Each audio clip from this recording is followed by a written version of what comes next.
Welcome to the Spark Live webinar series, one component of our Spark Knowledge Mobilization Program. Spark is Children's Healthcare Canada's shared platform for advocacy, research, and knowledge.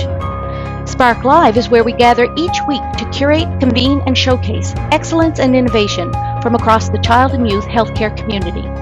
Our goal is to spark conversation, ideas, and action. Children's Healthcare Canada would like to thank our funding partners for their ongoing contributions that support all of our programs and activities, including this Spark Live bi-weekly webinar series. There are two options to join in on the live conversation. Questions and comments for our panel or presenters can be typed into the question box, or comments that you want to share with the audience can be typed into the chat box visible to all of our attendees. For those of you on Twitter, tag @ChildHealthCan on any webinar-related tweets or use the hashtag SparkLive. And to keep up to date on all of Children's Healthcare Canada's webinars and other activities, be sure to sign up for our weekly Spark News e-bulletin by visiting our website at childhealthcan.ca. Hello, everyone, and welcome to another edition of Children's Healthcare Canada's Spark Live webinar series. This month, the Spark theme relates to vaccines for children. I'm Paula Robeson, your host for the next hour.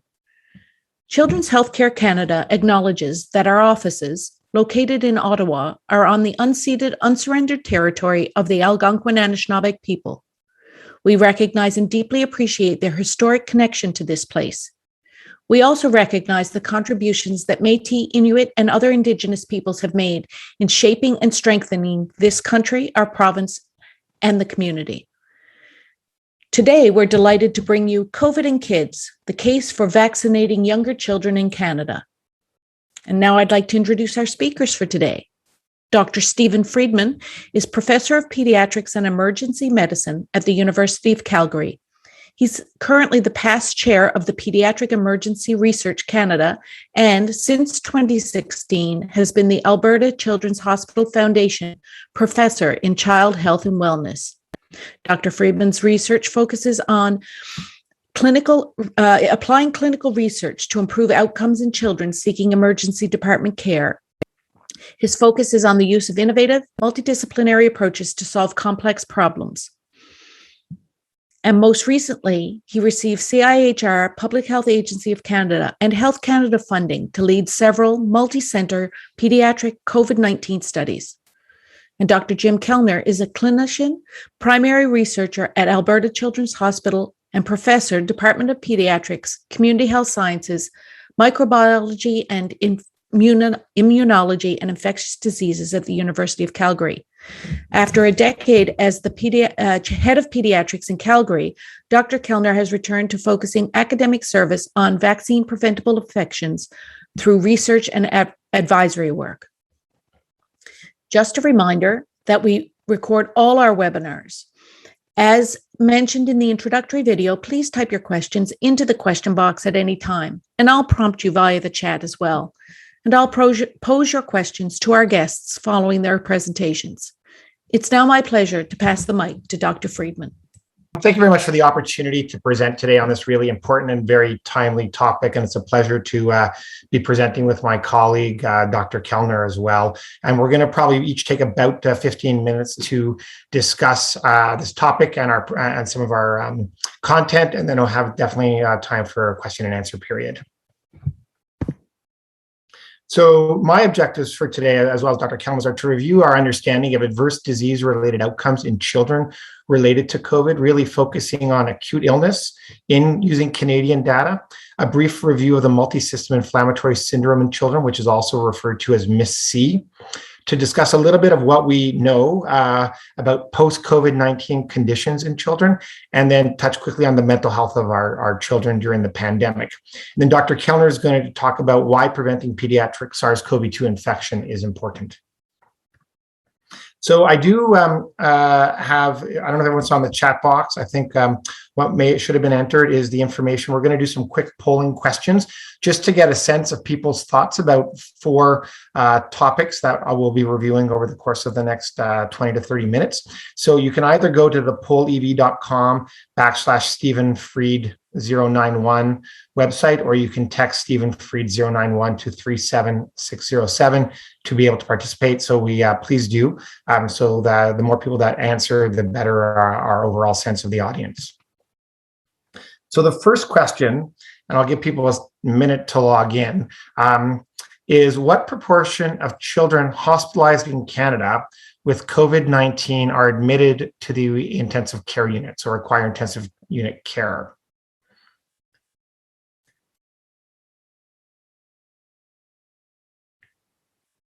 One of the downsides, I apologize at this point system, I don't know how many people have completed the poll. So I do know there's 26 people logged into the call, but I will give people a couple of minutes, another maybe 30 seconds to respond, because I only see one response at the moment.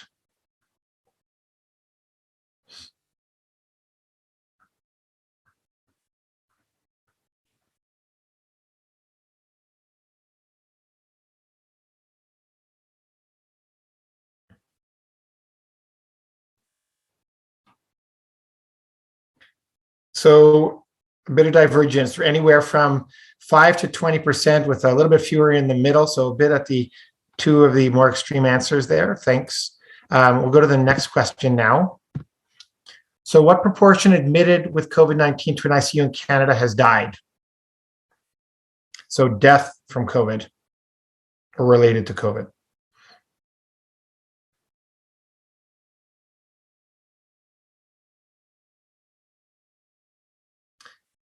So just in the interest of time, it looks like preponderance is around 1%, a little bit at 3%.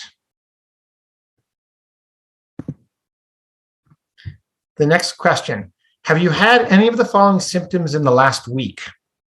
This is about you: fatigue, headache, difficulty concentrating, forgetting to do something, abdominal pain, cough.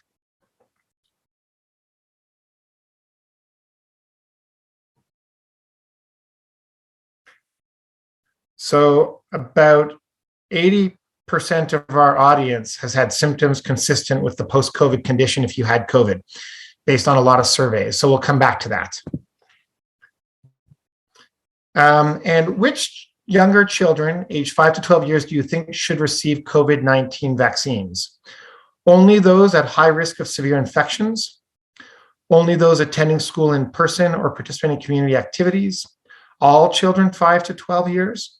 Children 5 to 12 years should not receive COVID-19 vaccines, and none of the above.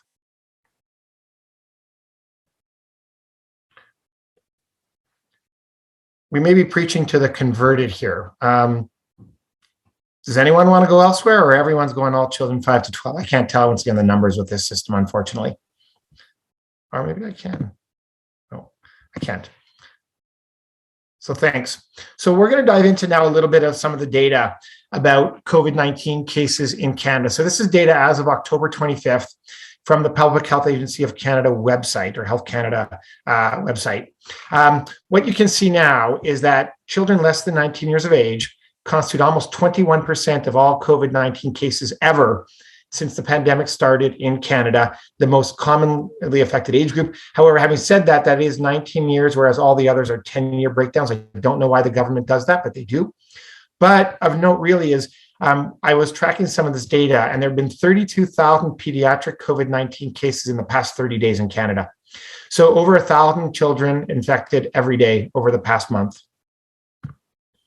When we look at hospitalized cases, this is where it gets a little bit better for children, is the children represent a small proportion of total number infected, 2.1% in total of all children who have been of all individuals who have been hospitalized. However, about 0.5% of all pediatric cases have been hospitalized. So about 1 in 200 children who get COVID require hospitalizations. And in the last 30 days, there have been 153 pediatric hospitalizations in Canada. So essentially, almost 5 kids hospitalized every day across the country. When we look at ICU admissions, they represent 1.3% of the total number of ICU admissions. But if you are hospitalized, you have about 1 in 8 chance of requiring intensive care unit admission. So 12% of kids require ICU admission, and this includes 21 children admitted in the past 30 days to ICUs across Canada. And then death, this number is higher than many of the individuals estimated in our earlier question. So if you are admitted to an ICU in Canada with COVID, you have an 8% chance of dying. So these numbers, just so you know, to put in context, for need for ICU admission and death are a lot higher than other typical respiratory diseases in children if you do get hospitalized. So basically, if you get COVID, if you are sick enough to be admitted, you do tend to have quite severe illness at that point in time. So just a word about the multisystem inflammatory syndrome in children. So this is a novel syndrome that we were completely unaware of prior to COVID. It does look a lot like a previously treated disease in children called Kawasaki disease, but it does appear to be a unique and distinct phenotype that is emerging really related to COVID infection. It's a post-COVID condition, typically occurring about 4 to 6 weeks following infection. Often the initial infections are mild, some children are asymptomatic, and it's characterized by cardiogenic shock. And it has a whole bunch of symptoms that present in a variety of ways. Some cases are more clear-cut than others, but classically they have fever, typically greater than 3 days. They can get lip swelling, extremity swelling, rashes, abdominal pain, vomiting, diarrhea, very common, and sometimes these children are mistaken for appendicitis, actually. They have a lot of inflammation systemically, so their blood tests are exceedingly high. And most concerning is that they get cardiac involvement. So they can get myocarditis and signs of cardiac ischemia, as well as coronary aneurysms. So up to 75% of children with MIS-C require intensive care unit admission. There's approximately a 2% mortality rate from some of the largest case series. A third of children have impaired cardiac function. About 10 to 15% develop coronary aneurysms. And the risk is actually greatest in the subgroup of children we're talking about now related to vaccine, which is the 6 to 12-year-olds. So that group of children has, it's very hard to estimate the true actual risk, but the best study to date published in JAMA a few months ago estimated in that age group about 1 in 1,600 children infected with SARS-CoV-2 will develop MIS-C in the 6 to 12-year-old age group. And what you can see here on the right is a figure that shows in black are the number of COVID-19 cases in the US per week, so 7-day moving average. And then in the blue are the number of MIS-C cases. So as COVID peaks, there's then a peak of MIS-C. As COVID peaks, there's a peak of MIS-C. And then interestingly, as COVID has peaked now, this is our 4th wave, there was a little peak of MIS-C. The gray area here, we don't have the data yet for because it takes about 6 weeks for the cases to be identified. So we're going to have to see where that goes because it obviously is concerning with the large number of cases of COVID that we've seen, whether there'll be a concomitant surge in the number of MIS-C cases as well. The post-COVID condition is known by many different names depending who is talking about it, whether it's long-haul COVID, long COVID, post-acute COVID, late sequelae of COVID, chronic COVID. It's a very unknown entity that's poorly characterized, that doesn't have a standardized definition or how we ascertain it. The typical working definition most investigators and organizations are using is any new recurring or ongoing symptoms or clinical findings greater than or equal to 4 weeks after acute infection. However, the acute infections, once again, don't have to be severe. So probably one of the most comprehensive studies to date in children, because this has been extensively studied in adults. And the studies in adults tend to report, I should say, almost 70 to 80% of individuals will report a post-COVID condition symptom 4 to 6 weeks after infection, which is essentially what this group on this call reported when I did that random poll survey.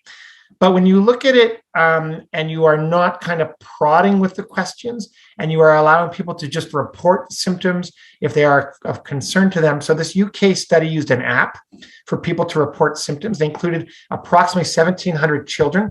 The challenge here is this only represents a quarter of their cohort of positive children. So we may have a very biased sampling because those who report may be more likely to have symptoms. But at 28 days, 4.4% of participants reported symptoms. Older children were more likely to report than younger children. And then at 56 days, they had about 2% that remained symptomatic. The nice thing that this study did was they also had a matched group of SARS-CoV-2 tested but negative children.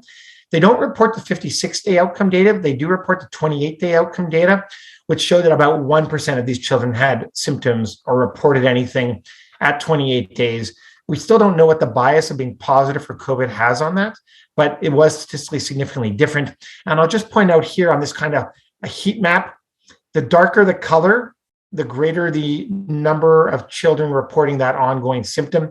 So the most commonly reported one was fatigue, which gradually gets a little bit lighter over time.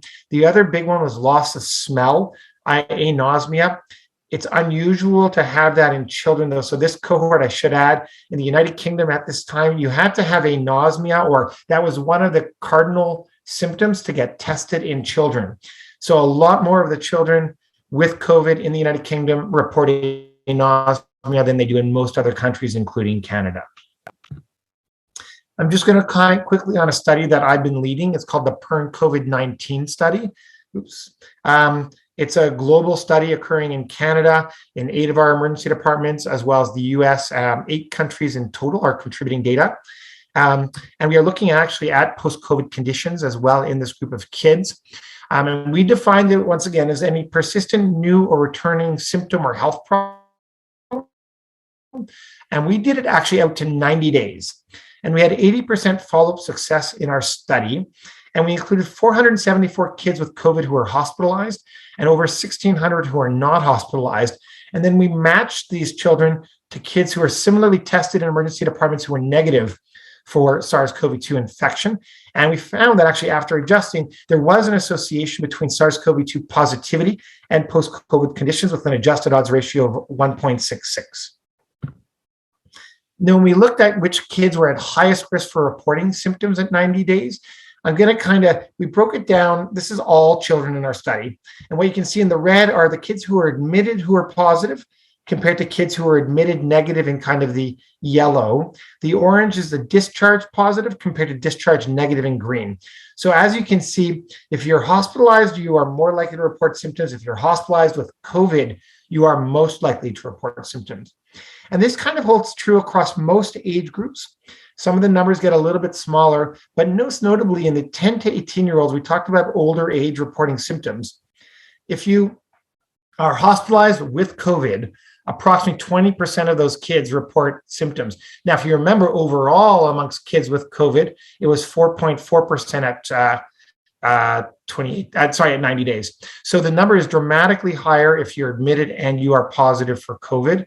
And so clearly there are some chronic sequelae associated with COVID in these children.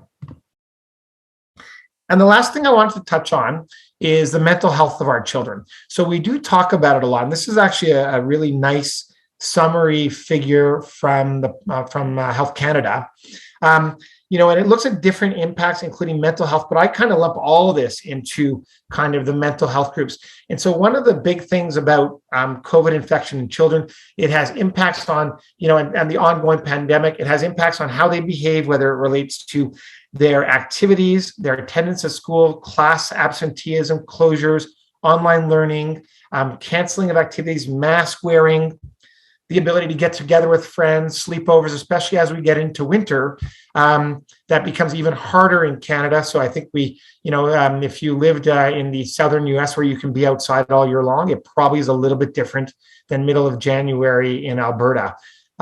So it does have significant impacts in different stages of life and in different ways, but we really need to worry about this because it impacts the mental health, the academic well-being of our kids.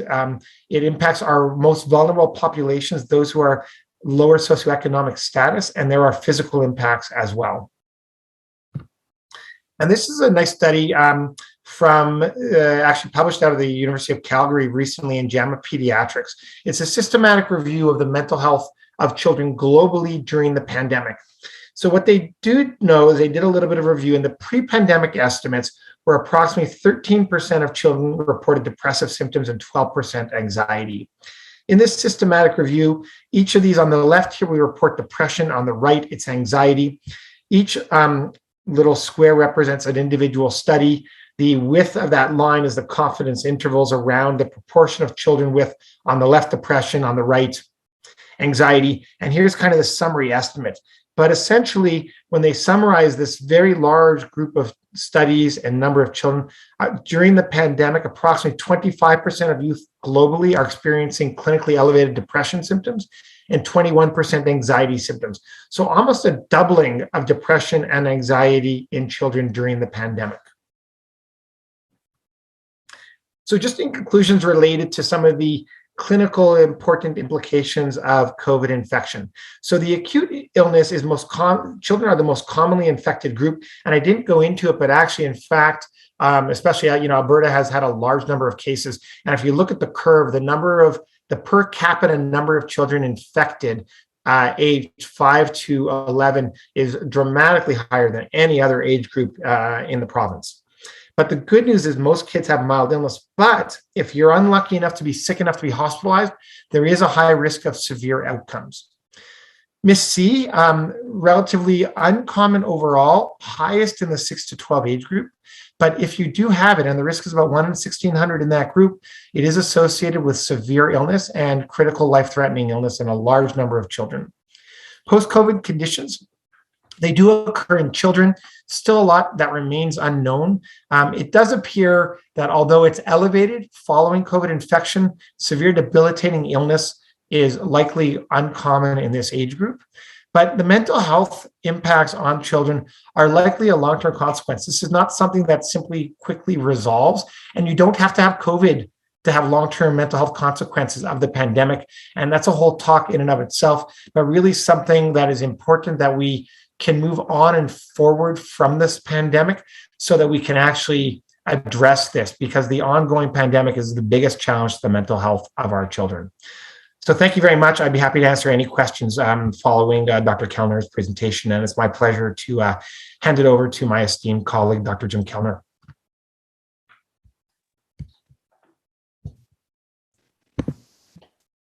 Thank you, Dr. Friedman. There you are, Dr. Kellner. Okay.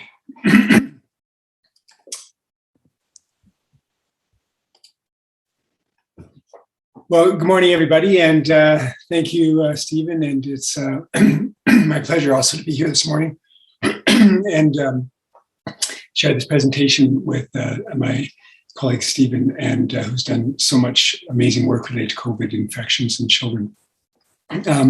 So I'm going to briefly discuss COVID vaccines, and Stephen has set things up really well to sort of highlight that the importance of COVID-19 as a clinical disease, so that for sure, COVID and its consequences are less common in children than in adults, but they're not inconsequential overall.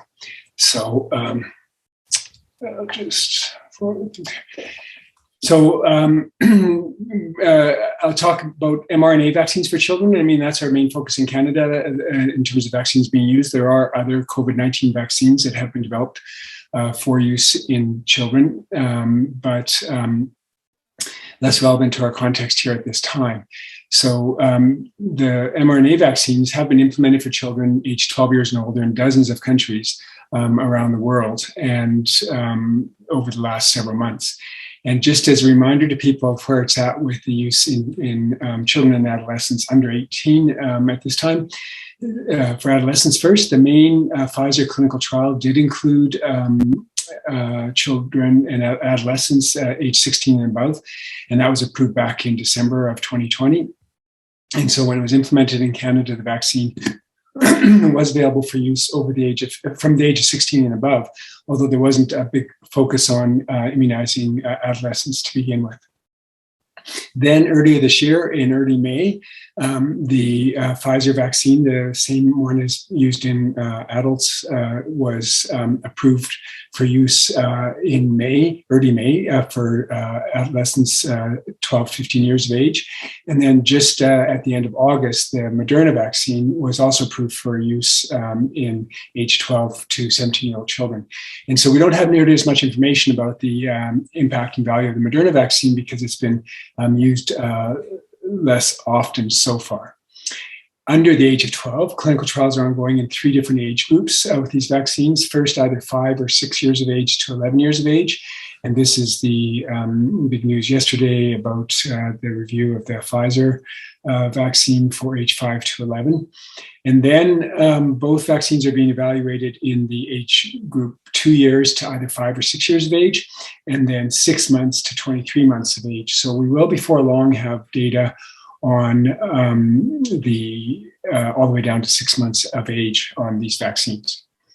So why vaccinate younger children? I've tried to sort of summarize some of the key issues here in this slide. First, the direct protection that you can receive against COVID-19 and related disease right now. And this, again, the risk is lower than in adults, lower risk in adults, but not a zero risk. And we know from observing, especially places like some of the US states, that you get an increase in absolute number of children that have more severe outcomes in settings with low rates of adult vaccination and few public health measures.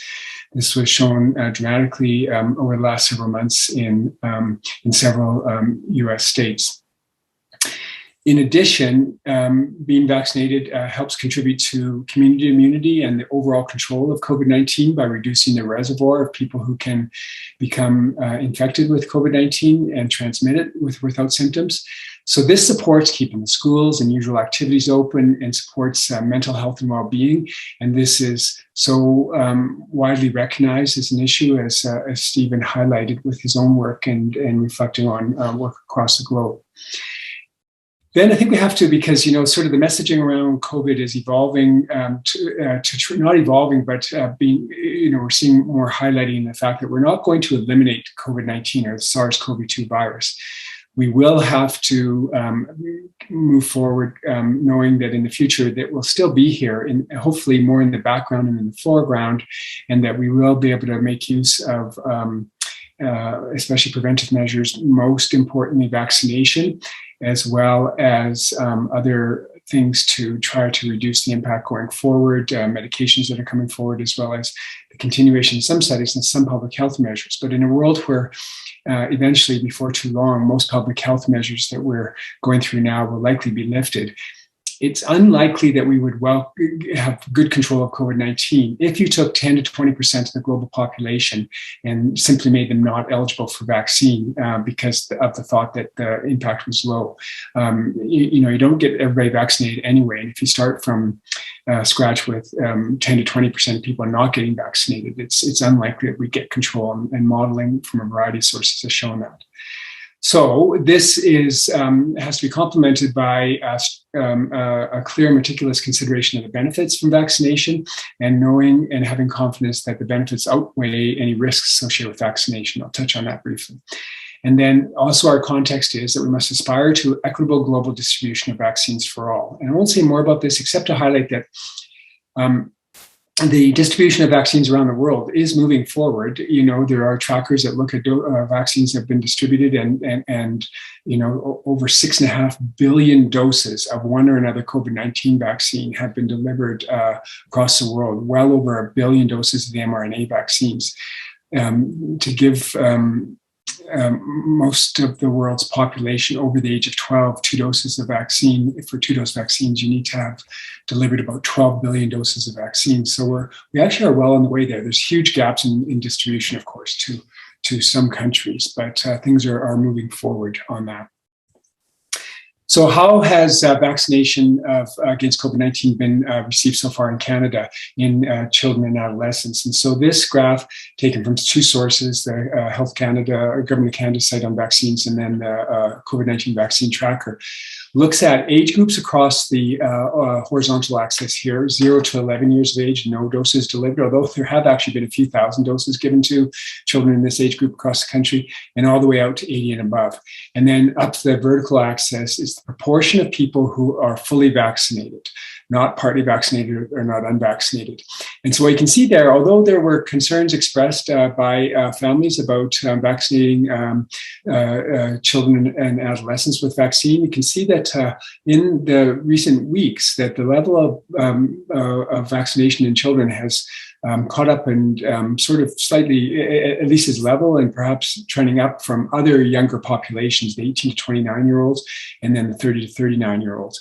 You see that, our best vaccination rates are in those over the age of 60, where almost 90% or more than 90% of the population has been double vaccinated. But at 78% here, there's been good uptake, and that's been, going steady still in recent weeks. Overall, in Canada, we're at a place where 73% of the whole population, this green bar for all of Canada, is lower than each of these because it also takes into account the unvaccinated 0 to 11-year-olds. And this is sort of highlights that if you're not vaccinating some of the population, you struggle to get the whole population adequately protected. And what's that number in the age of the Delta variant? It seems that it has to be higher than estimated before, and that we should be aiming for numbers of well over 80% of each age group to be vaccinated to be well protected.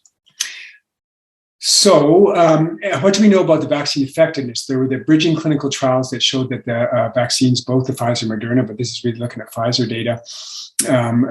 What do we have for real world data? And there's a couple of sources of this. First in the US, where some very recent data has showed that the vaccine effectiveness against hospitalization with COVID-19 in 12 to 15-year-olds, 91%, and in 16 to 18-year-olds, 94%. So this is good to see because even though the numbers are smaller, the protection against hospitalization is essentially identical to what's been seen in older age groups. Very strong protection against hospitalization. And this is in the Delta era because these measures were all done in recent months when Delta has been predominant.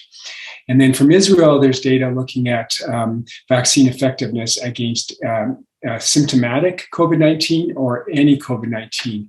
And again, high rates against symptomatic, so any kind of symptoms with a positive PCR test, 93%, and 90% against any infection, including asymptomatic infections. So asymptomatic, symptomatic, and severe outcome of hospitalization, you're looking at 90% or above for vaccine effectiveness. And that's expected and anticipated, but good to see some data emerging on that.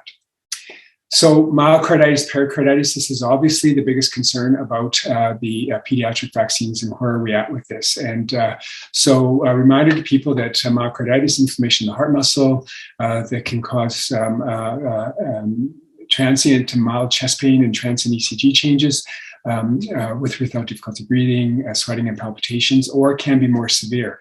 This is usually caused by viruses, can be other like parasitic infections, can also be medications can trigger it.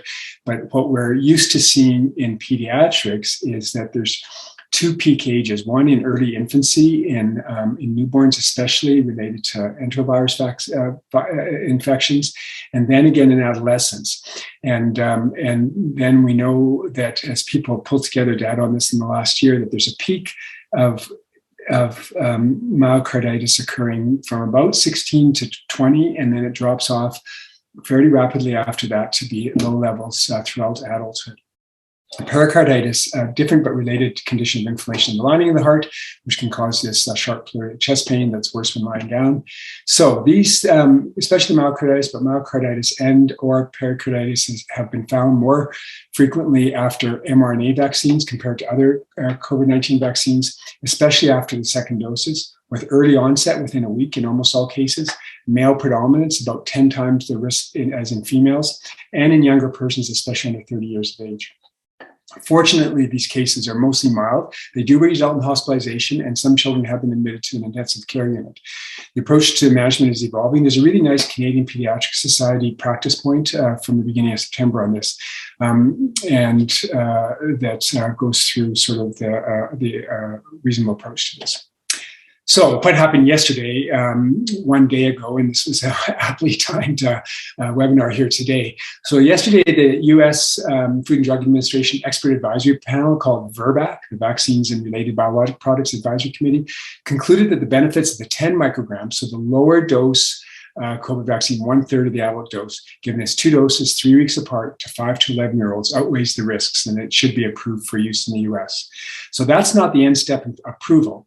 There are some other steps. There must be formal FDA approval. That was an advisory committee. The FDA itself must approve it, and that's expected in the next few days. And then in addition, the Centers for Disease Control in the US has an advisory panel, the Advisory Committee on Immunization Practices, or ACIP, that will make recommendations on how to use the vaccine.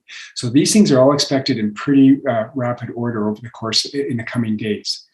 In Canada, of course, the Pfizer vaccine has been submitted for approval as well, and it's the similar or comparable bodies in Canada are Health Canada for the regulatory approval, and then the National Advisory Committee on Immunization, or NACI, is the national body that makes recommendations on how to use the vaccine, comparable to the US process. And the expectation is that within some single-digit number of weeks, we're going to see a response from Health Canada, and following that from NACI.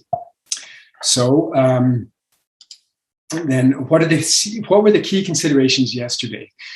People have heard of the top-line results that were sort of released some weeks ago. One of the key considerations was that there were more participants to consider because the FDA had asked for a larger number of people in the trial. And so now that number is up to almost 5,000, and 2/3 of whom got vaccine and 1/3 of whom got placebo. Now there were enough cases of COVID-19 infections that had occurred, because before this was submitted on the basis of the immune response and the safety profile, with the expectation that if it's a good immune response, that you could bridge to the clinical benefit. But now there's enough cases reported to be able to say that vaccine had, 91% efficacy with somewhat broad confidence intervals with a small number of cases to prevent symptomatic infections. The immunity measured by neutralizing antibodies and the percent of children responding, equivalent to 16 to 25-year-olds from previous trials with a larger dose. The local and systemic reactions were also comparable. And there are no cases of myocarditis, which is important because the trial wasn't large enough to look at that. Even if you had 30,000 people in the trial, you may have seen none or very few cases of myocarditis to be able to make any kind of reasonable estimate. And so then the other big thing was the benefit versus risk consideration. So now, just to focus on this for the last couple of slides, the risk of myocarditis with the key considerations of this, the risk of myocarditis with COVID-19 infection or MIS-C, there's a higher risk than with vaccination, and the myocarditis that occurs is more severe than with vaccination.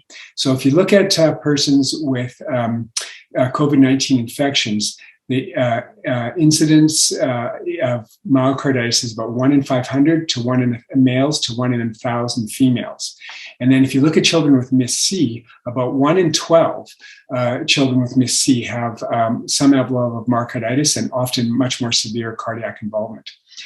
And then as well, so again, it's more severe. So in the review of this, sort of lumped together non-COVID non-COVID and non-COVID vaccine-related myocarditis is the most severe, followed by myocarditis related to COVID or MIS-C, followed by myocarditis related to the vaccine. Now, in terms of what's the absolute incidence after vaccination, there's data that was presented from both the United States and from Israel, and update on data from the United States, and then some of the Israel data has been around for a while. And the key point here is that there seems to be a peak incidence in the 16 to 17 or 16 to 20-year age group, and younger than that, 12 to 15, and older than that, 20 and older, have lower incidence.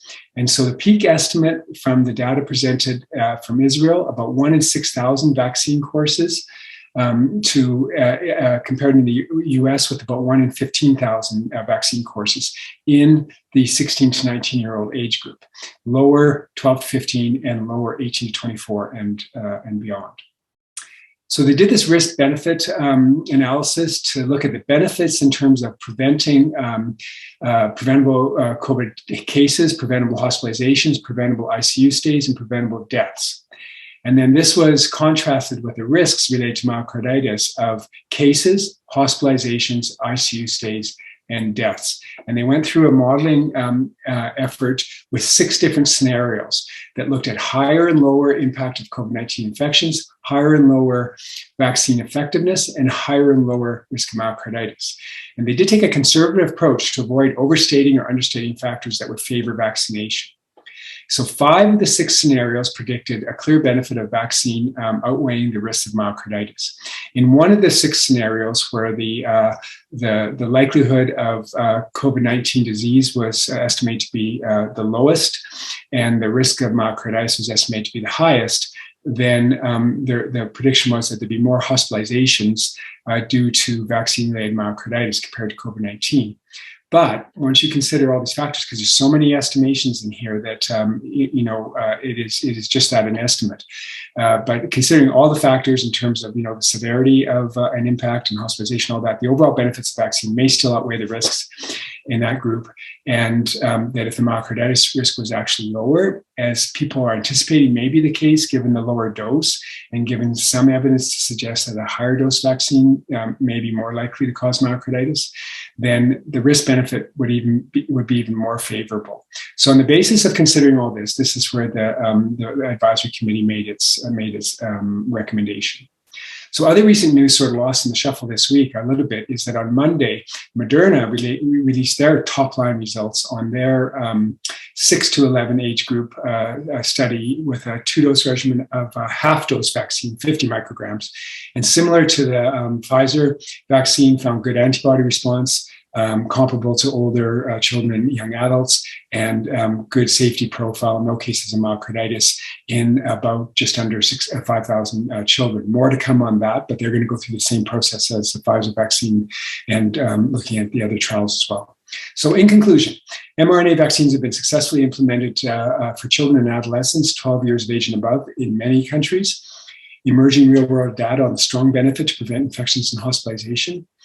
Myocarditis pericarditis post-vaccination, especially after the second dose in males and in adolescents, is an important issue that needs to be closely monitored.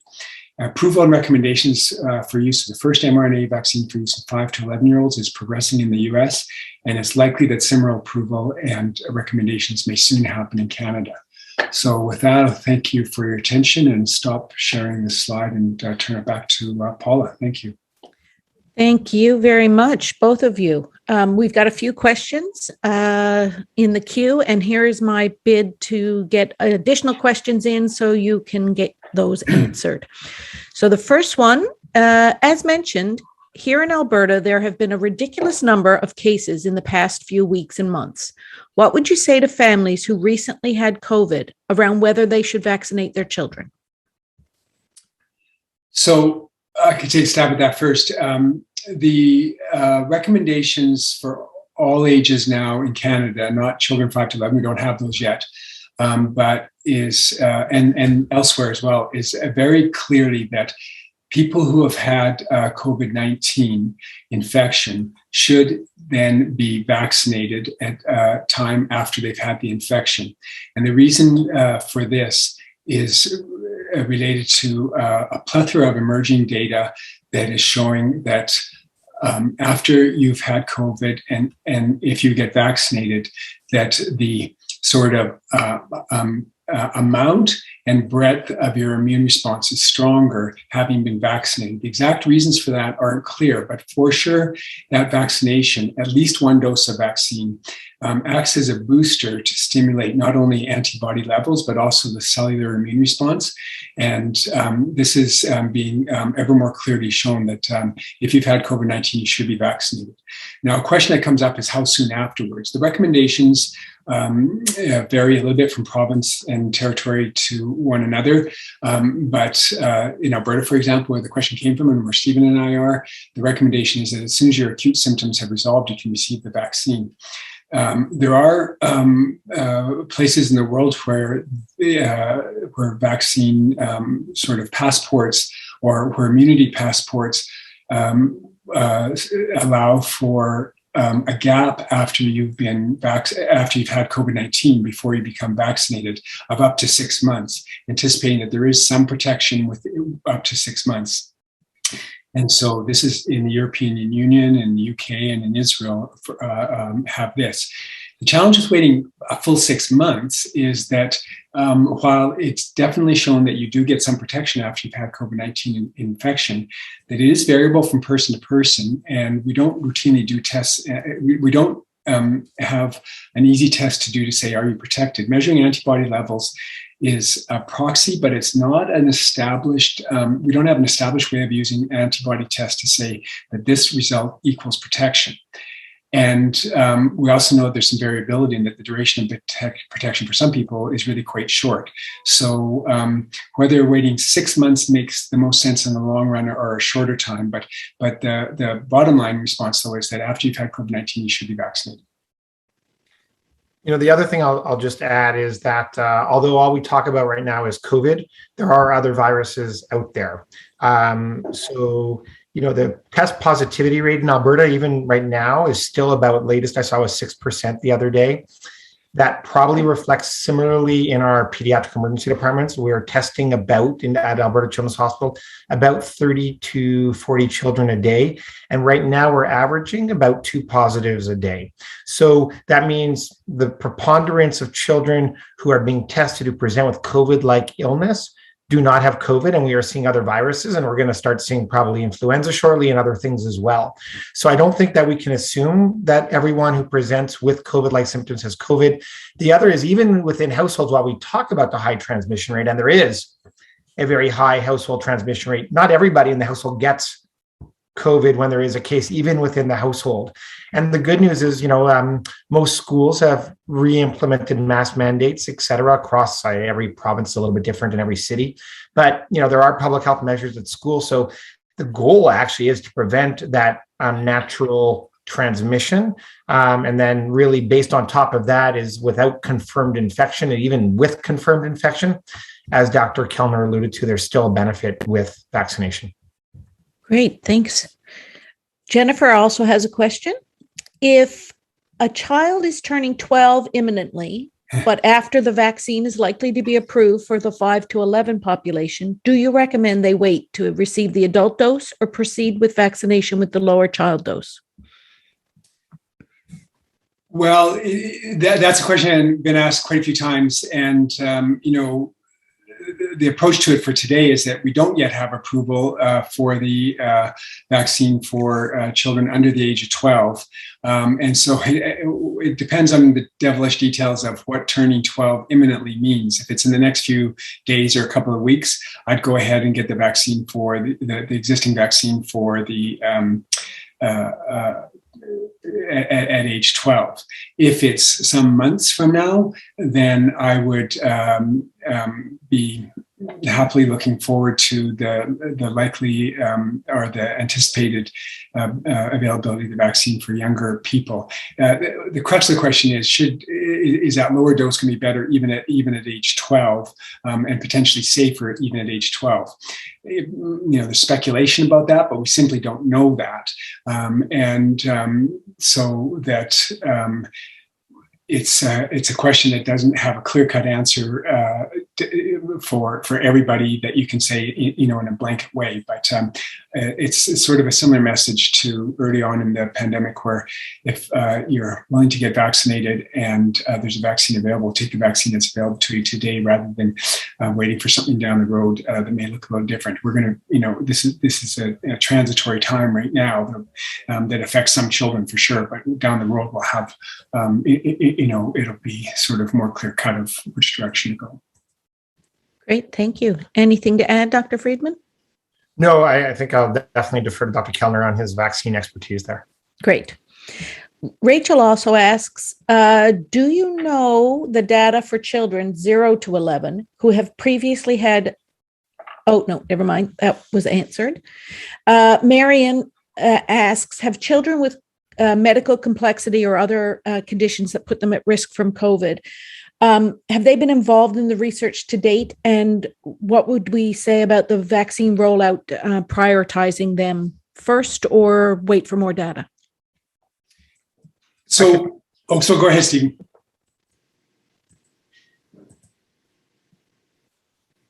I was just going to comment on the clinical side. We're definitely seeing.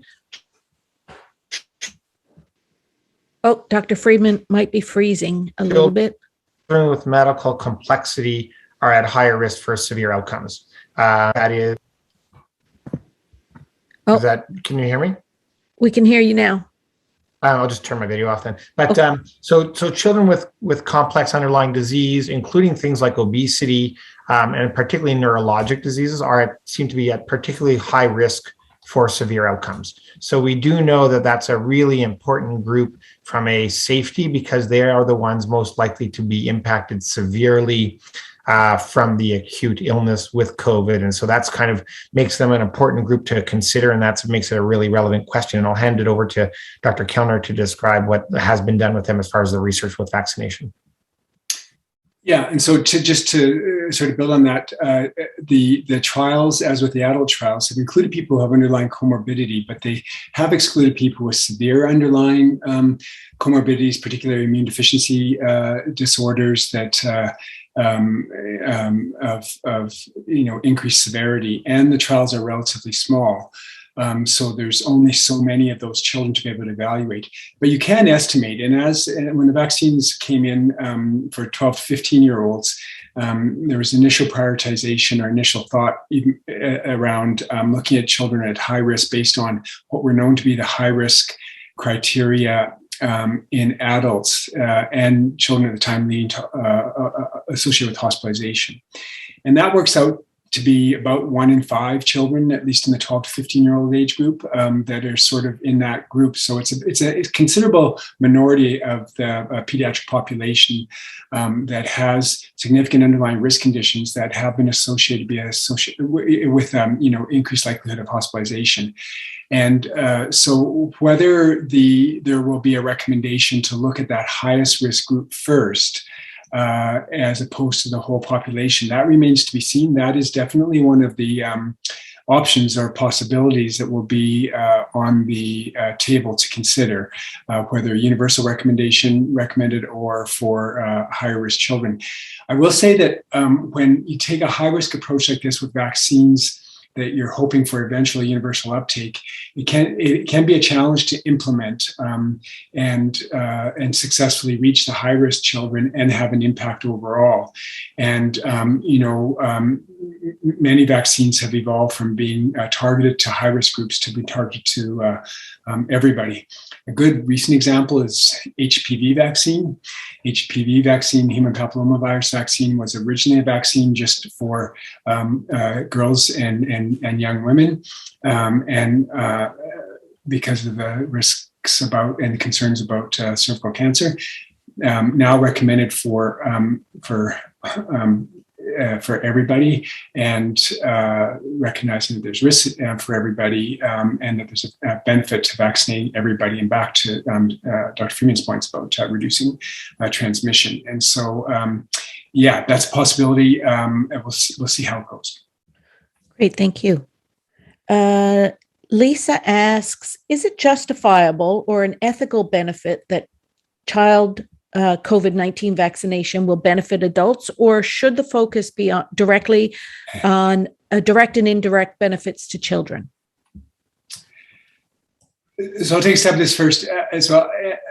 So I think that first and foremost, any vaccine you provide, you're looking for a benefit in the recipient of the vaccine, a direct benefit. But indirect benefits of vaccination is a critically important part of successfully controlling the disease, that any transmissible disease. So, tetanus that we vaccinate for is not contagious from person to person. And so it's an example, one of the very few, of a vaccine that we give where the benefit is only the direct benefit to the recipient. But virtually all vaccines have an indirect benefit to those around the person who's been vaccinated, and with limited benefit to the recipient. And the best example of this is rubella. We immunize against rubella and have been for a long time. And the main reason to immunize against rubella in children is to prevent transmission of rubella to uninfected and non-immune pregnant women, and avoiding congenital rubella disease. Actual rubella causes a mild illness in almost everybody, and severe outcomes are exceedingly rare. And yet, it's part of the routine vaccination programs around the world, and has, where high levels of vaccine are in place, has led to great control and near elimination or elimination, especially in Canada, of congenital rubella syndrome. There is very little direct benefit to children getting rubella vaccine. But it's safe and it's led to good control of disease. And there are other examples as well, but in the interest of time, I'll stop at that. But the value, the benefit of giving a vaccine to children or anybody that results in an indirect benefit to others, I think is ethically feasible. I was just going to add, I don't think any of this is just indirect benefits to others, because I think what we've learned through this pandemic too is it's a healthcare system benefit, which may circle back around to every single individual who doesn't know whether they're going to need acute surgery or they're waiting for chronic surgery for an illness, and whether that benefit is directly to a parent or to a grandparent or to an aunt or an uncle. So, I think where you get into indirect benefits is it at a healthcare system level, I think it touches on almost all of us. I'm sure we all know people.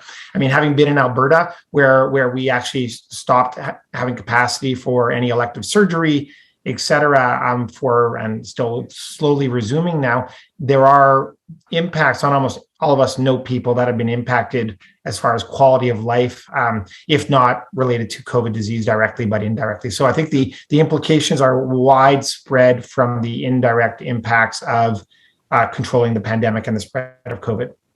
Great, thank you. Ed asks, is there a case to be made for initial vaccination and then allowing natural, or what he calls wild type infection in the future with a view to achieving robust immunity or an endemic state?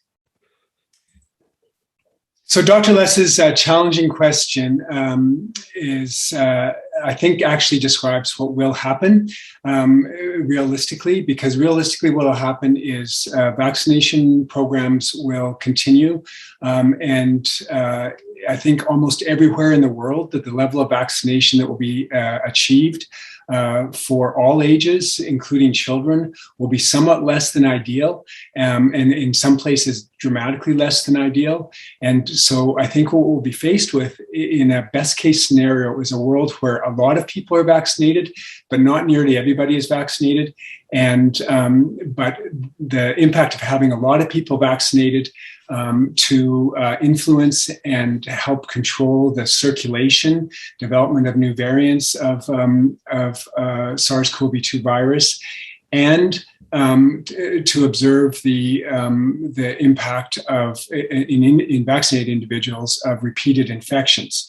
It's absolutely expected that, similar to the influenza model, which is very close in a lot of ways, that immunized people will be exposed to COVID-19 down the road, maybe repeatedly, so we're going to know this. And I would just say I don't think that this is something that we could achieve in a controlled way and in an a priori deterministic way, but I think this is what we will achieve in reality. And we'll be so much smarter about all this 6 months, 6 years down the road. Great, thanks. And Lynn asks, what suggestions do you have on how to roll out the vaccine campaign to the parents of 5 to 11-year-olds to maximize the uptake? Yeah, I'll just offer and then to Dr. Freeman, but I think the number one thing is that the rollout has to be respectful and